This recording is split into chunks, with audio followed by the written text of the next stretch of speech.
It was the eve of Thanksgiving, November 24th, 1971. Across America, families were preparing for the holiday, their homes filled with the aromas of roasting turkey and pumpkin pie. But in the skies above the Pacific Northwest, a different kind of drama was about to unfold. A man, using the name Dan Cooper, boarded a Boeing 727 in Portland, Oregon, on what seemed like an ordinary flight to Seattle. Little did anyone know, this unassuming passenger was about to pull off one of the most daring and baffling heists in American history. The man who would become known as D.B. Cooper was a study in contradictions. Some witnesses described him as calm and polite, while others found him to be nervous and sweating. He was dressed in a business suit and tie, a nondescript figure that blended seamlessly into the crowd of passengers.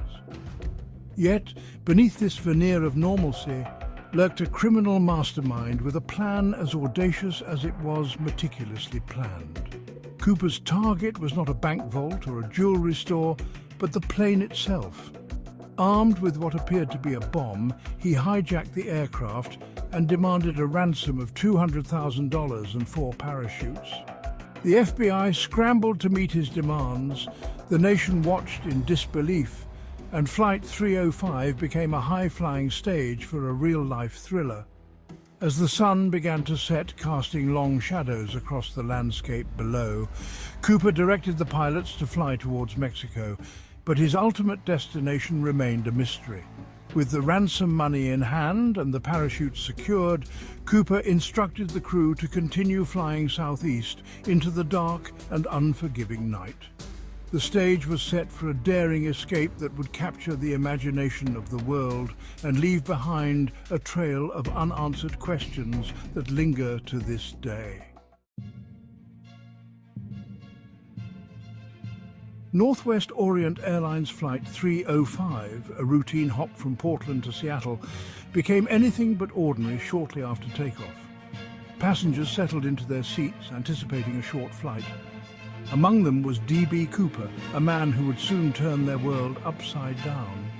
He sat quietly, a seemingly unremarkable figure, nursing a bourbon and soda.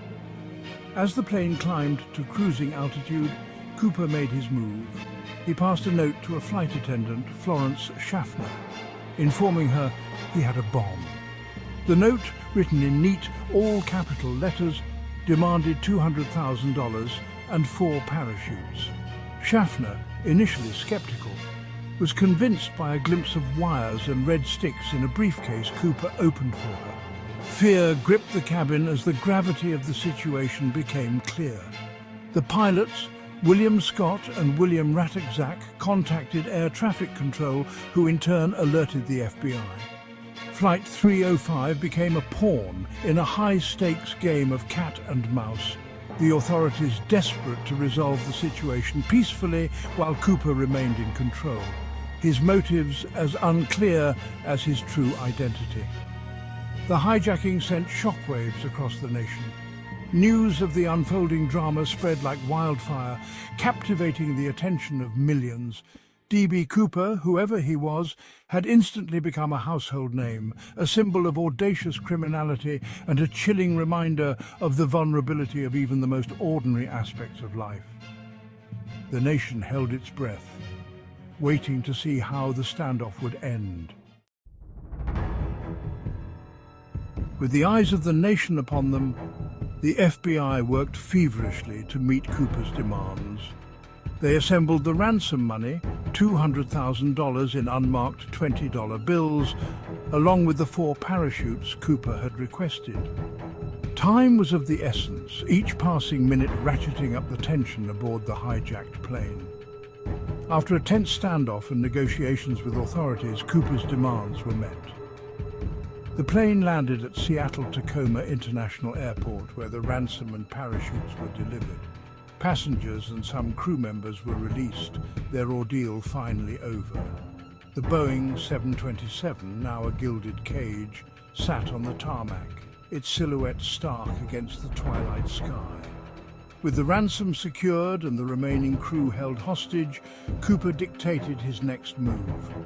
He instructed the pilots to fly southeast towards Mexico City at a low altitude and with specific speed and flap settings.